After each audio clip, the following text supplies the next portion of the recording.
KBS 뉴스 임종빈입니다. 지금까지 KBS 뉴스광장을 1텔레비전과 동시에 들으셨습니다. 지금 시각 6시 15분입니다. KBS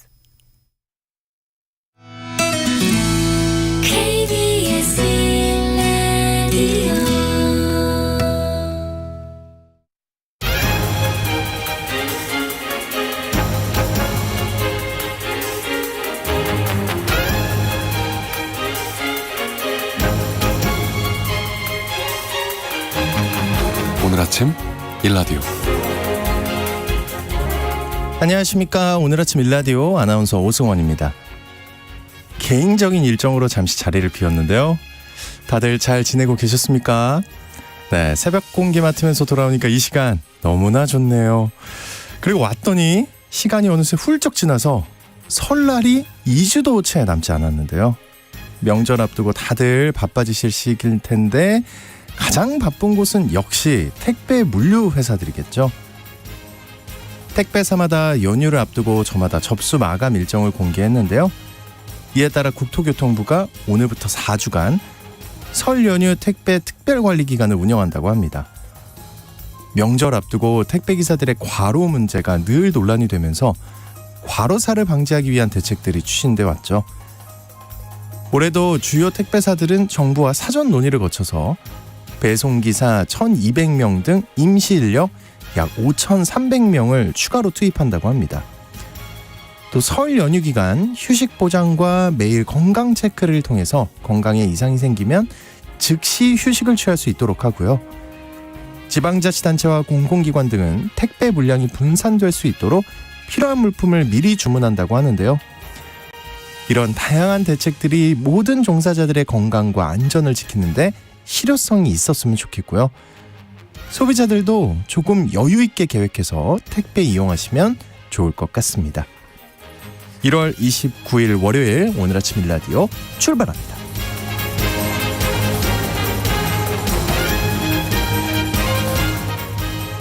네, 오늘 아침 일라디오 이 시간은 물론 KBS 일라디오의 모든 프로그램은 유튜브 KBS 일라디오 공식 채널이나 모바일 콩 어플리케이션을 통해 실시간으로 함께 하실 수 있습니다. 매주 월요일 이번 주 농작업 정보 시간 준비되어 있고요. 건강의료 처방전 시간에는 항생제와 내성에 대해서 알아보겠습니다. 또 하나의 세상 IT 시간에는요. 드론으로 보는 미래 세상에 대해서 알아보겠습니다. 자, 청취자 여러분 참여하실 수 있는 퀴즈 드릴게요. 통계청의 발표인데요. 우리나라 주식인 이것의 소비량이 지난해 역대 최저 기록이자 30년 전과 비교해 반토막 수준인 것으로 나타났습니다. 고기보다도 이것을 덜 먹은 것으로 나타났는데요. 이것은 벼의 나달인 양고기죠. 이것으로 쌀을 지어서 하루 세 끼 꼬박꼬박 챙겨 먹었는데요. 요즘은 빵이며 고기 먹을 게 많아서 이것의 소비가 급감하고 있죠. 한국인의 주식인 이것은 무엇일까요? 자, 추첨을 통해 농촌진흥청에서 제공하는 웰빙 혼합 잡곡 세트를 한 분께 향긋한 커피를 드실 수 있는 모바일 커피 쿠폰은 4분께 드리겠습니다. 방송에 참여하실 분들은 단문 50원, 장문 100원이 드는 유료 문자 샵 9730으로 보내주시기 바랍니다. 유익한 정보와 살아있는 이야기가 있습니다. KBS 오늘 아침 일라디오. 제가 지금 힌트가 아닌 정답을 드렸는데 여러분 잘 써주세요. 네, 한 주간 농가에서 알아둬야 할 주요 농작업 정보를 전하는 시간입니다. 꿀벌이 사라지면 세상이 망한다. 이런 말이 있을 정도로 이런 말들 한번 들어보셨을 거예요. 네, 식물들의 화분 수정의 매개체로서의 역할이 아주 중요한데요. 꿀벌을 안정적으로 공급하기 위해 정부가 꿀벌 증식장을 구축하고 있다는 소식입니다. 농촌진흥청 대변인실의 정병진 농촌지도관님과 살펴보겠습니다. 안녕하십니까? 네, 안녕하세요. 네, 정부가 꿀벌 증식장을 구축하고 있다고요? 네, 현재까지는 양봉 농가가 자가 증식을 해서 여왕벌을 생산하고 인근 농가에 분양하는 방식으로 꿀벌 보급이 이루어지고 있는데요. 강건하고 꿀 수진 능력이 우수한 꿀벌 품종을 대량으로 증식을 해서 안정적으로 보급하기 위해 정부 주도로 꿀벌 증식장을 오는 3월 착공을 해서 6월부터 순차적으로 완공할 예정입니다. 이 꿀벌 증식장이 어디에 건립되는 건가요? 네, 국가 차원의 우수 꿀벌 품종 보급 체계 구축을 위해 전남 영광, 경남 통영, 충남 보령 지역에 꿀벌 자원 육성 품종 증식장을 건립할 계획입니다.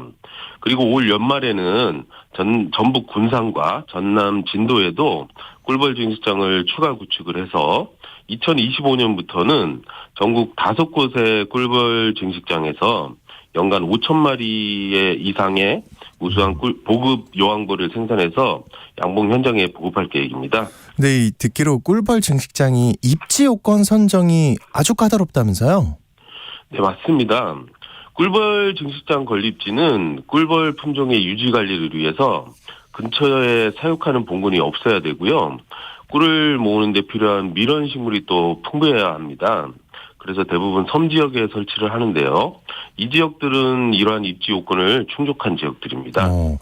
그러면 생산한 여왕벌을 현장에 어떻게 공급하는 건가요? 네, 꿀벌 증식장에서는 기본 여왕벌을 1차 증식한 원원 여왕벌을 통해서 원 여왕벌과 보급 여왕벌을 단계적으로 증식한 다음에 시군 농업기술센터를 통해서 보급 여왕벌을 양봉 농가에 공급할 계획입니다. 네, 어떤 꿀벌 품종을 보급할 계획인가요? 올해 꿀벌 증식장에서는 우수 꿀벌 품종인 젤리킹을 증식해서 보급할 계획인데요. 젤리킹은 2019년에 농촌진흥청에서 개발한 서양종 꿀벌로 기존 꿀벌보다 로얄 젤리 생산성이 최소 11% 이상 뛰어나고요.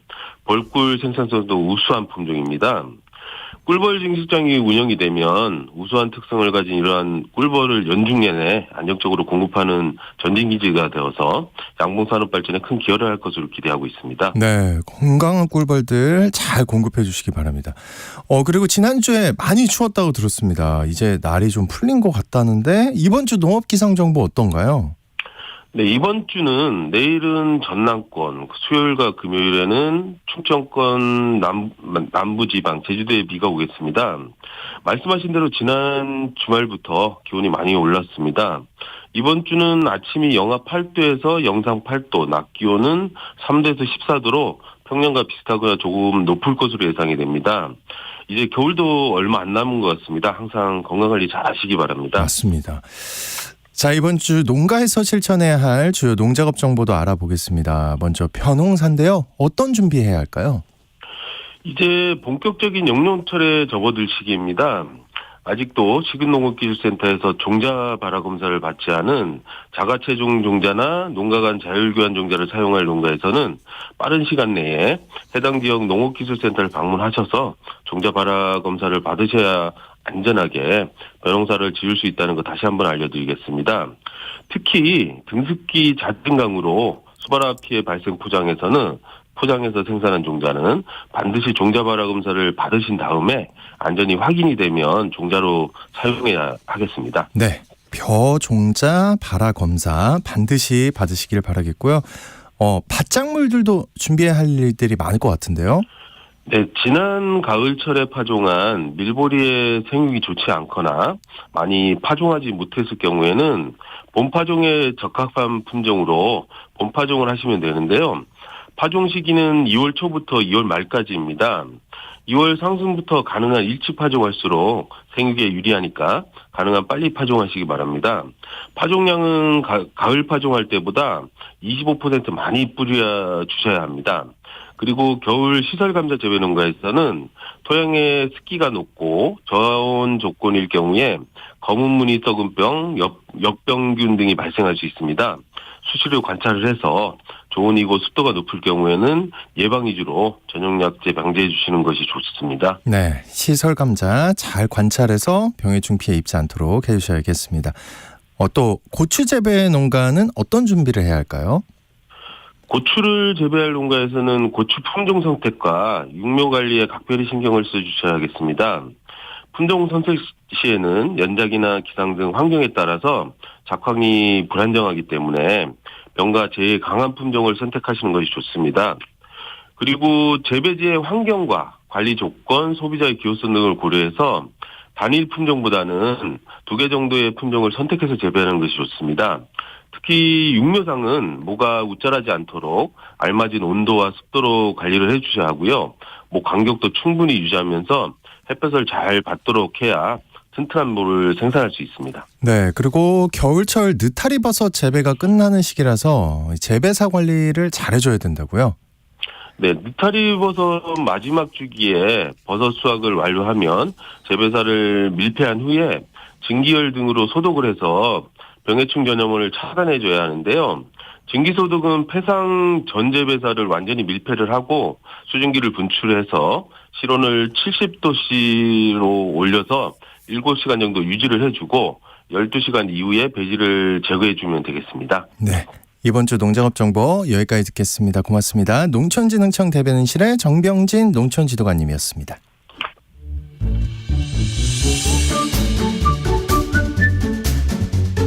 아침을 여는 기분 좋은 습관. KBS 오늘 아침 1라디오.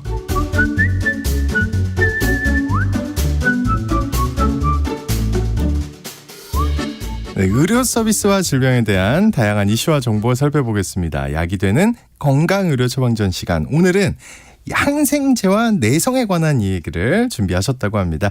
박한슬 약사님 나와주셨습니다. 안녕하십니까? 안녕하십니까? 네, 항생제 이게 자주 먹는 약이잖아요. 그래도. 그렇죠. 네, 근데 내성 문제 좀 무섭긴 한데 이거 어떻게 먹어야 되는 건가요, 항생제? 이게 사실 좀 되게 당연하고 뻔한 말일 수도 있는데 의사 선생님이 처방을 해주시면 그거대로 드시는 게 맞기는 합니다. 네. 그런데 이게 항생제는 사실 의사 분이 처방 안 해주면 못 먹는 약인데 예전에 이제 의약 분업이 되기 전에는 약국에서도 항생제를 바로 살 수가 있었어요. 이제 그러다 보니까 이게 너무 전 국민적으로 좀 오남용이 생긴다 이런 지적들이 있다가 이렇게 의약 분업이 되면서는 많이 줄어든 상태거든요. 그래서 이제 근데 아직도 예전에 많이 쓸 때 이게 안 좋다 이런 얘기를 많이 하다 보니 그 기억이 많이 남으시는 건데 이게 의사님들이 그러면 감기 걸렸을 때 항생제를 왜 처방을 해주냐 하면은 이제 아시는 분은 아시겠지만 감기는 바이러스라는 것 때문에 생깁니다. 네. 그런데 항생제는 바이러스가 아니고 세균을 잡는 약이에요. 그러면 안 맞는 거 아니에요? 그렇죠. 그래서 괜히 이제 먹은 거 아니에요? 이런 얘기까지만 아시는 분들은 네. 아니 감기는 바이러스인데 항생제를 왜 먹냐 네. 이거는 잘못된 처방이다 이렇게 생각을 하시는 거죠. 사실은 한 걸음 더 가야 됩니다. 네. 이유가 있어요. 예. 뭐냐면 이제 우리가 감기 바이러스에 걸려서 이제 기침하고 이렇게 하다 보면은 이제 거의 감기 다 나을 쯤 막바지 쯤에 되면 이제 약간 누런 콧물이나 좀 가래 같은 게 나오는 경우들이 있죠. 이제 그런 게 왜 그러냐면요. 이거는 진짜로 세균 감염이 생겨서 그렇습니다. 아, 처음엔 바이러스 때문이었는데 거의 나아질 때쯤 네. 세균 감염이 돼요? 네, 그게 왜 그러냐면요. 네. 이제 너무 직접적으로 어떤 나라에 언급하기 그러니까 전쟁 난 곳에는 보통 강도가 들끓잖아요. 치안이 너무 무너지고 이러니까 예. 그것처럼 우리가 바이러스지만 물론 감기는 감기 걸려서 기침을 하다 보면은 호흡기에 상처가 계속 납니다. 그러니까 여기 방어막이 다 뚫린 거예요. 치안이 뚫린 거죠. 근데 거기에 그럼 세균들이 슥슥 들어옵니다. 그래서 이제 항생제를 그럴 때는 쓰는 게 맞습니다. 네, 왜냐하면 그런 상처 부위로 세균이 들어오면은 갑자기 막 엄청 목이 붓는다든지 그리고 이제 그런 누런 콧물 나오는 게 이제 백혈구들이 나와서 그런 거거든요. 세균을 막는다고. 네. 이제 그런데 이제 이런 얘기를 의사 선생님이 너무 바쁘시니까 뭐 증상 물어보시잖아요. 콧물 나세요? 뭐 어떠세요? 기침 얼마나 하셨어요? 이런 거. 그래서 그거에 맞춰서 주시는 건데 이런 배경까지 설명하기는 힘드니까 아니 왜 항생제를 주는 거지? 나는 안 먹을래. 이런 분들이 많은 거죠. 이게 참 처방을 해주시고 처방전을 가져서 약을 받은 다음에야 이게 무슨 약이 나왔구나를 알 수가 있잖아요. 예. 그래서 이제 오히려 의사 선생님은 이런 경험이 별로 없으실 수 있는데 약국 가서 아니 왜 항생제 주셨어요? 라고 따지는 분들이 좀 있으세요. 네, 그러면 어떤 분들은 그냥 주세요. 내가 빼고 먹을게. 막 이런 경우도 있는데 그런 경우는 증상에 맞춰서 준 거기 때문에 보통은 드시는 게 맞다. 이렇게 이해하시면 될 것 같아요. 그러니까 항생제 처방을 해주면 보통 이유가 있다. 근데 이 내성 얘기 많이 나오잖아요. 항생제 내성. 이거 괜찮은 거 맞아요? 이 질문도 굉장히 많이 들어본 질문이고 많이들 궁금해하실 것 같은데요. 항생제 먹으면 내성 생기는 거 아니냐? 결론부터 먼저 말씀드리면 보통 국민들이 이런 거에 대해서 크게 관심을 가질 필요는 없습니다. 위험성이 그렇게 크진 않아요. 보통 사람들이. 크지 않아요? 네, 정말로 크지 않습니다. 대신에 오히려 이제 항생제를 먹었을 때 내가 설사나 이런 부작용이 생긴다. 이런 거를 좀 더 고민을 하시는 게 중요하거든요. 부작용? 네. 왜 그러냐면요. 이제 항생제 내성이라는 게 그 사람한테 내성이 생기는 게 아니고 그 항생제에 대해서 세균이 저항력을 갖추는 거를 항생제 내성이라고 표현을 합니다. 예. 그래서 이제 농사 지을 때도 왜 제초제 같은 거 쓰다 보면은 어떤 잡초는 끝까지 끈질기게 살아남는 이런 경우들이 있잖아요. 그러면 이런 경우는 이 잡초는 제초제에 내성이 생겼다. 이렇게 표현할 수 있는 거죠. 그래서 이것도 세균도 똑같은 거예요. 그런데 그 다행인 점은 뭐냐면 사람 몸에서 이제 바이러스든 뭐 세균이든 이렇게 들어왔을 때 너무 숫자가 많으면 면역계가 다 잡아내기가 힘든 겁니다. 그런데 항생제를 먹어주면은 그 일부 아주 극히 드물게 일부 균은 항생제에 대해서 저항력을 갖추고 있겠죠. 돌연변이 같은 게 있어서. 네. 그런데 그런 애들은 소수입니다. 그러니까 면역계가 나머지 일반 세균을 다 잡아주고 항생제로 일부 남은 조그만 이런 항생제 내성균들은 잡아낼 수가 있어요. 그래서 보통은 우리가 막 감기나 이런 것 때문에 항생제 내성 이런 거 걱정을 안 해도 된다는 거고 네. 오히려 이제 진짜 주의해야 되는 거는 항생제가 세균을 죽이는 약인데 이게 하필 우리 몸에 들어가면은 장 속에도 유익한 균들이 있잖아요. 뭐 유산균 이런 거 많이 들어보셨을 건데 네. 이런 것들도 같이 죽이는 게 문제입니다. 그러니까 이제 나쁜 세균만 잡는 게 아니고 너 세균이지 그럼 죽어 이렇게 돼버리니까 장 속에 있는 좋은 균이 죽어서 그러면 장내에 미생물 균형이 무너져요. 그러면 이제 설사라든지 아니면 이런 갑자기 막 변비가 심해진다든지 이런 다양한 증상이 생길 수가 있기 때문에 이런 걸 예방하려면 이제 같이 이제 유산균 같은 프로바이오틱스라고도 하죠. 네. 네, 그런 것들을 같이 먹어주는 게 이런 증상을 완화하고 도움을 줄 수가 있습니다. 그렇군요. 근데 그 항생제 내성은 왜 생기는 거예요? 이게 세균 죽이는 약을 쓰면 다 죽어야 할 것 같은데 왜 생길까요, 이거? 이게 참 가장 원론적으로 말씀을 드리면 우리가 충분히 강한 약을 못 써서 그렇습니다. 네? 응? 그러니까 이상한 얘기죠. 이거 너무 강해서 생기는 거 아니에요? 지금 아닙니다. 말 들어보면 반대입니다. 반대요? 왜 예. 그러냐면요. 우리가 세균을 죽이는 게 사실 그렇게 어려운 일은 아니에요. 보통 이제 아기들 젖병 같은 거 소독할 때도 팔팔 끓이든지 아니면 이제 찌면은 다 죽죠. 예, 그죠. 아니면 이제 뭐 식당 같은 데만 해도 물컵도 그 자외선 소독기 있으면 다 죽고. 근데 사람한테는 이걸 못 하잖아요. 내 몸속에 들어온 걸 잡는 게 힘든 거예요. 바꿔 말하면 사람한테 해를 끼치지 않으면서도 세균만 죽여야 되는 상황인 거죠. 그러니까 우리가 먹었을 때 세균한테만 해로운 이런 물질을 찾아서 먹어줘야 되는 게 항생제의 한계점입니다. 그러니까 너무 독한 거는 못 쓰는 거예요. 사람도 다치니까. 만들 수는 있는데. 만들 수는 있는데. 만약에 뭐 락스 같은 거 우리가 먹을 수는 없으니까. 그렇죠. 네. 그래서 뭐 보통 뭐 이런 경우를 생각하시면 될 것 같은데 이제 강아지들이 막 초콜릿 탐내잖아요. 네. 근데 먹으면 사실 몸에 되게 안 좋거든요. 그쵸, 네. 사람은 괜찮으니까. 그러니까 이런 식으로 세균한테도 세균한테 해로운 초콜릿 같은 걸 이제 먹이는 이런 건데 사람도 같은 음식 먹어도 어떤 사람은 막 배탈 나고 어떤 사람은 괜찮고 이런 경우들이 있잖아요. 네네. 식중독 같은 것도 세균도 드물게 그런 일들이 발생을 해서 그냥 항생제에 우연히 이제 저항을 갖게 되는 이런 건데 이게 항생제를 쓰면 이제 나머지 내성이 없는 균은 다 죽고 나머지 균들만 남는데 항생제를 우리가 먹다가 중단하면 무슨 문제가 생기냐면요. 그 나머지 균들이 충분히 줄지 않아서 남은 애들을 우리가 면역계가 자체적으로 처리를 못하는 규모가 됐는데도 네. 그 항생제 내성균들이 더 잘 자라게 돼버리는 거예요. 먹다 끊으면. 근데 먹다가 끊으면 이제 그러니까 그러면 너무 항생제 내성이 있는 균들이 확 늘어나서 우리가 면역계에서 처리가 안 되면 정말 심하면 목숨을 잃는 경우까지도 발생할 수가 있기 때문에 항생제를 먹는다고 하면은 끝까지 처방 나온 대로 먹어야지 이제 나머지 균들 싹 죽이고 항생제 내성균도 충분히 숫자를 줄여놓을 수가 있다. 네, 그런 거를 좀 주의를 하셔야 될 것 같습니다. 약을 중간에 끊는 게 굉장히 위험하네요. 생각보다. 근데 그 내성균이 만약에 생겼어요. 그럼 얘네는 치료를 할 수가 없는 거예요? 이게 아까 항생제는 사람한테는 해가 없고 세균한테는 해가 있다. 그래서 제약이 있다고 말씀을 드렸는데요.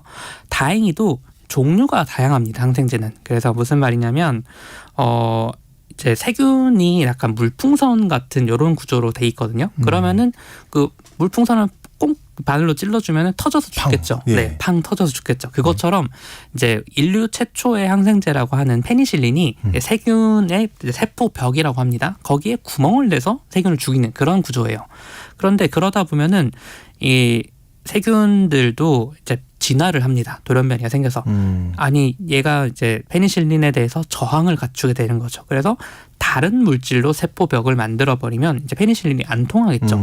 이제 그러면 이제 이게 어떡하냐, 어떻게 죽일 수 있냐 이렇게 생각하는데 방법이 있습니다. 세포 벽에 구멍을 내는 방식이 아니고 다른 방식의 항생제들이 있거든요.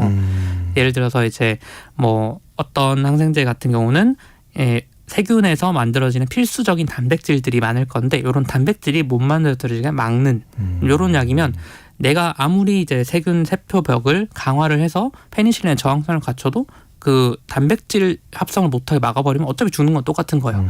이렇게도 죽고 저렇게도 죽는. 그래서 이제 그런 항생제 종류 계열이라고 하는데 이게 한 4-5종류 정도는 되기 때문에 보통은 2종류 이상의 항생제를 섞어서 쓰면은 이제 여기에도 저항성이 있고 여기에도 저항성이 있는 그런 세균은 드문 거예요. 그러니까 보통은 죽는데 이제 이렇게 여러 가지 항생제를 섞어서 쓰는 걸 항생제 칵테일 요법이라고 합니다. 이제 술을 여러 개 만들어서 네. 칵테일 만들듯이. 네.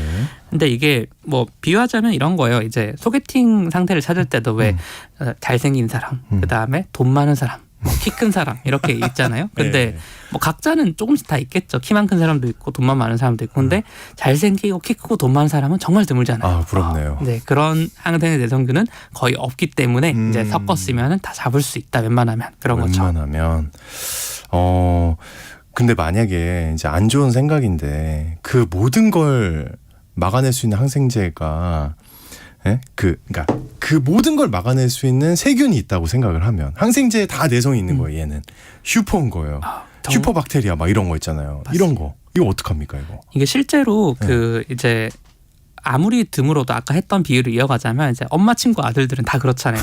키 크고 돈 많고 그쵸. 잘생기고 막 약간 네. 그런 것들이 드물긴 하지만 실제로 있기는 합니다. 네, 그래서 그런 것들을 여러 종류의 항생제에 내성을 갖춘 균을 슈퍼박테리아라고 하는데 이제 공식적으로 표현하면은 이거는 이제 여러 가지 약에 내성이 있다고 해서 다제내성 박테리아 이렇게 표현을 해요. 근데 이런 균이 늘어나면 그럼 우리는 항생제 아무리 써도 안 되니까 죽는 거 아니냐? 근데 생각보다 걱정을 안 하셔도 되는 게요. 네. 이런 슈퍼박테리아들은 야생에 나오면 굉장히 생존하기가 힘들기 때문에 야생이요? 네, 야생이 어떻게 나오죠? 그냥 우리 일반적인 몸인데? 우리 네. 사회에 있는 오히려 이런 슈퍼박테리아들이 더 약체이기 때문에 생소하시죠? 이거 이렇게 설명을 드려볼게요. 예. 제가 갑자기 막 이런 걱정이 드는 거예요. 갑자기 오늘 홍수가 나면 어떡하지? 근데 제가 뭐 강가에 사는 것도 아니고 그냥 일반 도시에 살면 그런 걱정을 할 필요가 없잖아요. 그렇죠. 예. 그런데 나는 갑자기 홍수가 너무 무서운 거예요. 예. 그래서 매일매일 구명조끼를 입고 다닙니다. 그러면은 뭐 나중에 정말로 홍수가 난다면 제가 살아남을 가능성도 있긴 하겠지만 일상생활에서는 굉장히 지장을 많이 받잖아요. 아니 불편하고. 네, 제가 회사 갈 때도 구명조끼 입고 다닌다. 그러면 취직도 안 될 거고. 네. 너무 웃기죠. 네, 예. 장인 장모님한테 인사하는데 구명조끼 입고 왔어. 그럼 넌 자네 누군가 나가게 약간 이렇게 될 아니 때가. 의외로 막 되게 훌륭하구만. 안전에 그럴 대한 수도 의식이 있죠. 대단해. 내 딸을 맡겨도 되겠어 이러면. 예비 장모님이 굉장히 준비성이 철저하신데. 예. 뭐 아무튼 이런 상황이 되니까. 희박하죠. 예. 그러니까 이제 구명조끼 입은 저는 사회생활이 다른 사람들보다 훨씬 불리한 거예요. 생존에 불리한 거죠. 사실은 항생제 내성이 이런 겁니다. 우리가 바깥 일반 사회에서는 항생제가 잘 없어요. 근데 세균이 나는 홍수가 날 것 같아. 이래서 항생제 내성을 가지고 살면은 다른 세균들보다는 생존에 굉장히 불리해지는 거예요. 근데 나는 홍수도 무섭고 갑자기 운석이 떨어지면 어떡하지? 그래서 나는 뭐 방진복도 입고 다니고 막 이런 게 슈퍼박테리아라는 거죠. 그러면 사실 일반적인 다른 세균들은 안 그래도 자원이 희소한 세상에서 나는 저런 거 안 만들고 그냥 살 건데 괜찮아? 안 죽어 약간 이렇게 하면은 얘들이 훨씬 잘 사는 거예요. 그래서 슈퍼박테리아는 경쟁에서 밀려서 도태가 되기 때문에 우리가 일상에서 슈퍼박테리아를 만나서 갑자기 정말 내가 감염되면 어떡하지? 이런 거는 드물다. 그런 걱정은 거의 안 하셔도 된다. 그러니까 우리가 볼 때 슈퍼박테리아는 진짜 슈퍼맨인데 세균들 사이에선 별거 아닌 거네요. 그렇죠. 괜히 걱정이 많은 친구 같이 되는 거죠. 그런데 네. 이제 항생제가 아주 흔한 환경이 있죠. 병원입니다. 병원에서는 환자들이 뭐 수술하고 이래도 계속 항생제를 먹다 보니까 이 병원은 약간 뭐 아까 비유를 똑같이 이어가자면 홍수가 너무 많이 나는 범람지 된 거예요. 상습 침수 지역. 이런 데면 구명조 끼고 온 애들이 더 유리하겠죠.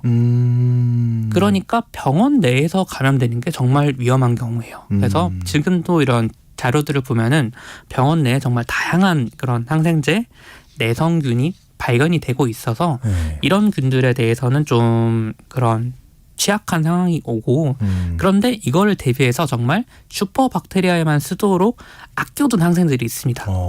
이때 아니면 절대 쓰지 마라. 그래야지 내성이 안 생길 거니까. 그래서 그런 거로 쓰고서 막고는 있는데 어떤 경우는 여기까지도 내성 생기는 경우들이 생기고 있다. 병원 안에서는 그런 것들도 조금 주의할 필요가 있다. 이래서 이제 원래는 방문객도 웬만하면 잘 자제하고 좀 이렇게 해야 되는 건데 네, 우리나라 문화가 그렇지 않다 보니 좀 그런 차이가 있는 거죠.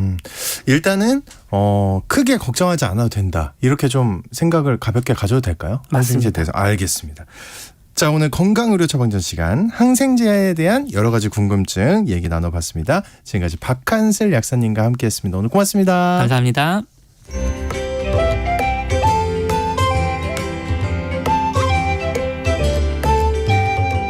상쾌한 하루의 시작. KBS 오늘 아침 일라디오.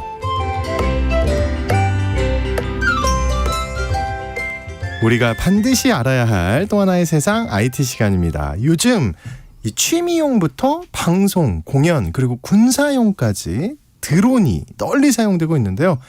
오늘 또 하나의 세상 IT 시간에는 드론으로 보는 미래 세상에 대해 얘기 나눠보겠습니다.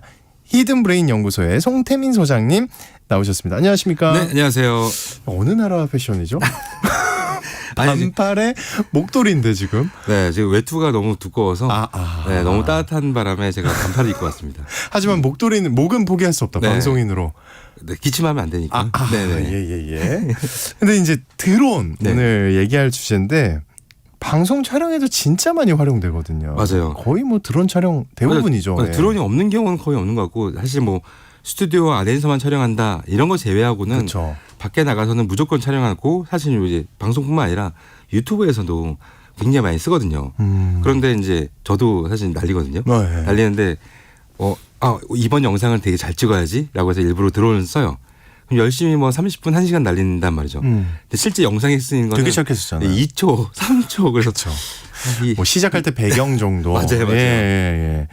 그렇구나. 요즘은 근데 이제 뭐 영상이나 영화 뭐 이런 쪽이 아닌 실제 전쟁에서도 드론, 막 드론 폭탄 공격, 뭐 드론 공격했다. 네네. 뭐 이런 사실 그 좀 잔인하긴 한데 유튜브에 영상 있는 걸 제가 봤거든요. 네네. 전쟁 그 장면을.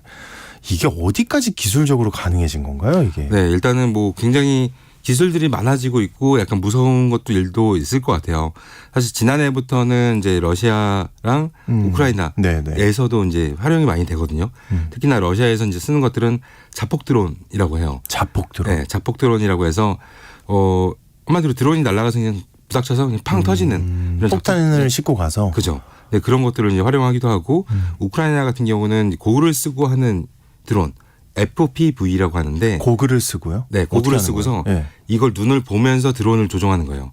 근데 기존에 뭐 자폭 드론이나 이런 것들은 위치를 GPS상 잡아놓고선 특정한 위치에 가면은 터지게끔 부닥치게끔 보내는 거예요. 네, 보내는 거죠. 그런데 이제 우크라이나가 쓴 것들은 조종사가 원격으로 고글을 보면서 마치 드론에서 타고 있는 것처럼 운전을 할 수 있는 게 바로 FPV라고 해요. 아까 마치 네, 1인칭 시점으로 본다라고 해서 퍼스트 퍼슨 뷰라고 합니다. 그래서 이런 드론으로 이제 날리게 되는데 이제 서로 이제 싸우고 막 계속 있는 거잖아요. 근데 그렇다 보니까 우크라이나 같은 경우는 이제 러시아의 수도인 이제 모스크바에 있는 고층 빌딩이나 이런 데다가 이제 드론을 날려가지고서 정찰을 하는 목적으로 좀 하기도 하고 때로는 이제 폭탄도 던지는 이런 부분도 좀 있을 것 같아요. 근데 이런 것들이 이제 크기가 얼마나냐? 보통 손바닥보다 작아요. 잠깐만요. 사람을 죽일 수 있는 드론인데 손바닥보다 작다고요? 네. 손바닥보다 작다. 사람 죽이는 거는 크죠, 그거는. 큰 거고요. 네. 손바닥보다 작은 건 정찰용입니다. 근데 정찰용인데 와 이게 어마무시하더라고요. 그러니까 잠자리처럼 생겼어요. 되게 작게 생겼는데 날 수 있는 시간은 사실 20분밖에 안 돼요. 근데 20분 만에 이 안에 뭐 실내를 들어가서 돌면서 이제 실시간으로 해서 영상을 밖으로 보내주는 거죠. 그래서 이 건물 안에는 누가 있고 그다음에 사람의 소리나 이런 것들 전달이 가능하기 때문에 굉장히 이제 세밀하게 만들어져 있다. 네, 근데 이게 가격이 대당 2억 5천짜리예요. 손바닥만한 거요? 네, 손바닥만한 드론이. 근데 이게 미국에서 우크라이나 쪽에다가 1,000대를 이제 제공한다라고 하더라고요. 그래서 또 이제 돈도 중요하겠구나라고 생각이 들기도 하고 아무래도 정보 싸움이다 보니까 이런 거에서 또 드론이 많이 활용되지 않나라고 생각이 드는데 최근에는 또 국내에서도 만들어졌어요. 네, 한국에서도 이제 드론이 이제 벙커 내부의 상황을 확인해 본다라고 해서 이것도 역시 손바닥보다 작은 드론이고요. 그래서 한마디로 손바닥보다 작다는 소리는 드론이 날아갈 때 원래 잉 소리 나거든요. 근데 이런 소리도 굉장히 작다 보니까 적들이 있는데도 이제 몰래 들어가서 정찰을 하고서 사진이나 영상 같은 걸 찍어서 보낼 수 있다라고 보시면 좀 될 것 같아요. 야, 근데 그런 게 예를 들어 모르겠어요. 드론은 실내에서 날리는 걸 본 적이 없어서 그런지 네. 실내에서 그렇게 움직임이 빠릿빠릿하게 되는 게 가능한 거예요? 아니 이게 일단 크기 자체가 손바닥보다 작기 때문에 충분히 가능하다라고 저는 생각이 드는 거고요. 그다음에 이런 드론이 또 많이 날리면은 또 위험한 지역들이 있어요. 예를 들어서 뭐라고 할까요? 액체 뭐 천연가스 이런 공장 이런 같은 데들에 잘못 날렸다가는 폭발이 훨씬 더 커질 수 있겠죠. 그래서 지금 바로 이제 며칠 전에 뜬 기사인데 대만하고 중국이 또 심상치 않잖아요. 그러다 보니까 대만 쪽에서도 이 중국의 드론 공격을 대비해서 이제 국가 1급 인프라 시설에다가 전부 다 이제 드론을 공격하기 위한 부분을 많이 설치했다라고 하더라고요. 그래서 이제 드론은 기본적으로는 이제 원격 조종으로 많이 움직이다 보니까 원격으로 조정했을 때 얘를 차단을 해서 조정을 못하게 하는 이런 기술들이 또 있거든요. 그러니까 그런 있을 것 같아요. 네, 그래서 그런 것들을 현재 대만이 또 준비를 해놓고 있다라고 하더라고요. 그러니까 뭐 지금도 잠깐 말씀하셨지만 드론은 아무 데서나 날릴 수 없다고 우리가 흔히 알고 있잖아요. 네네네. 그 의외로 드론 못 날리는 지역이 굉장히 많던데요. 촬영하다가 느낀 건데. 맞아요. 근데 이 공항 근처에서 못 날리는 게 있다면서요. 맞아요. 특히나 이제 아까 말했던 공격에 대한 부분도 있겠지만은 실수로 드론이 이 비행기랑 부닥치면은 큰일 나겠죠. 물론 이제 작은 드론이 비행기 부닥쳐서 얼마나 뭐 큰 피해가 있겠냐라고 생각할 수 있겠지만은 아니에요? 그죠. 이게 엔진으로 들어가면 또 얘기가 달라지는 거죠. 하긴 뭐 새가 들어가도 난리가 새가 들어가도 큰일 나니까. 그래서 이거는 국내뿐만 아니라 전 세계는 전부 다 공항 근처에서는 전부 다 금지가 되고요. 저도 이제 공항 근처에서 한번 날려본 적이 있어요. 근데 언제? 안 날아갑니다. 안 돼요? 네, 이 조정이 애초에 이제 GPS로 다 돼 있기 때문에 공항 근처에서는 이 시동이 안 걸리죠. 즉 올라갈 수가 없어요. 그러니까 너무 막 불법을 저지르고 싶었네요. 네. 그때. 아니 궁금해서 한번 해봤다. 법을 한번 어기고 싶었는데. 그 다음에 제가 허락을 받고서 한번 해본 적이 있는데. 허락을 받고. 그거는 괌에 가서 해봤어요. 괌은 굉장히 작은 곳이다 보니까 공항이 다 근처에 붙어 있거든요. 그래서 미국에 있는 그 드론 허가받는 데가 있어요. 거기다가 55,000원인가? 55달러 정도를 내고서 허가를 받고서 날리게 됐어요. 근데 그것도 되게 복잡해요. 한 달 동안 허가를 왔다 갔다 하면서 이거에 대한 정확한 정보를 또 드론 회사에다가 또 보내야 되고 그렇게 되면 이제 허락이 떨어지면은 제 비행체가 나르면은 이 미국에서 아는 거죠. 감시하는 데서. 그래서 이제 얘가 비행기 나왔는데 지장 없다라는 거를 사실 확인돼야지만 날 수 있다. 라고도 볼 수 있습니다. 와, 네네. 그렇게. 네네네.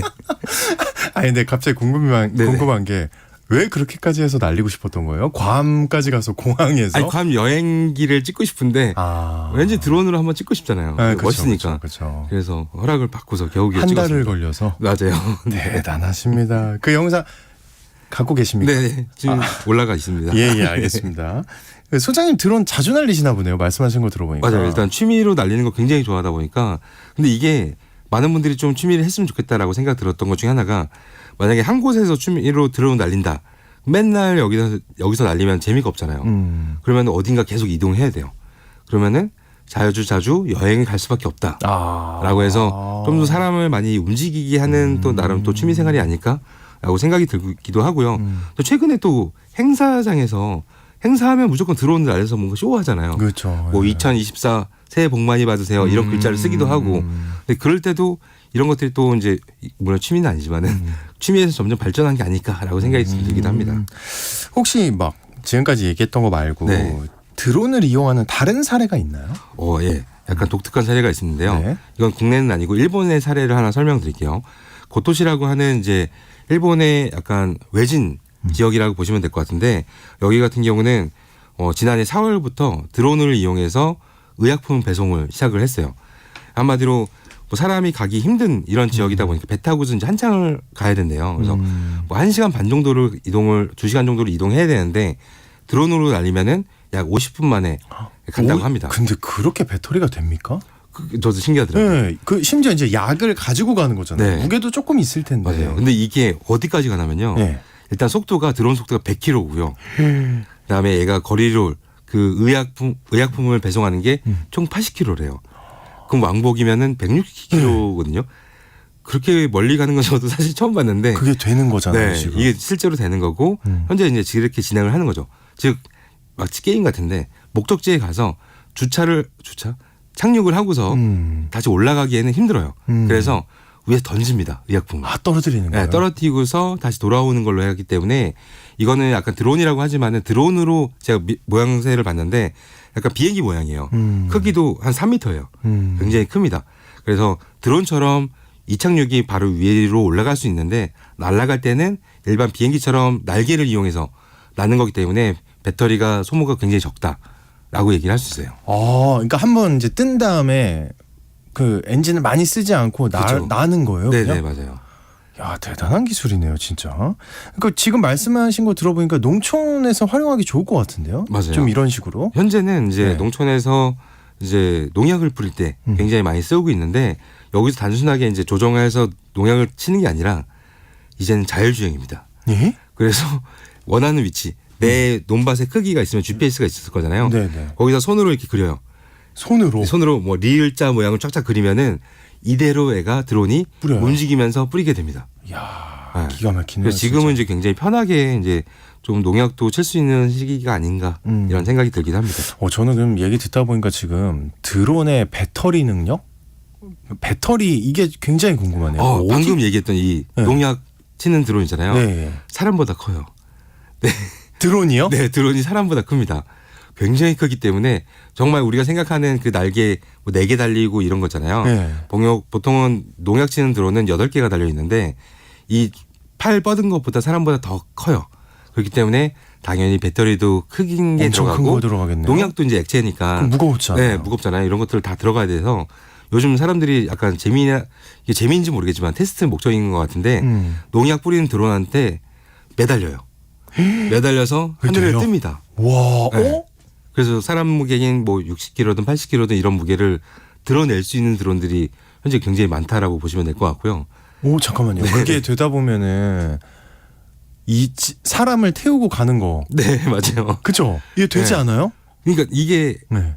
지난 CES 때 얘기했던 에어택시 이게 결국은 이제 드론 택시잖아요. 네. 네. 거기에서 사람만 안전하게 잘 태울 수 있으면은 드론으로 택시가 되는 이런 부분도 있는데 드론 택시도 사실 되게 기대가 되는데 제가 네.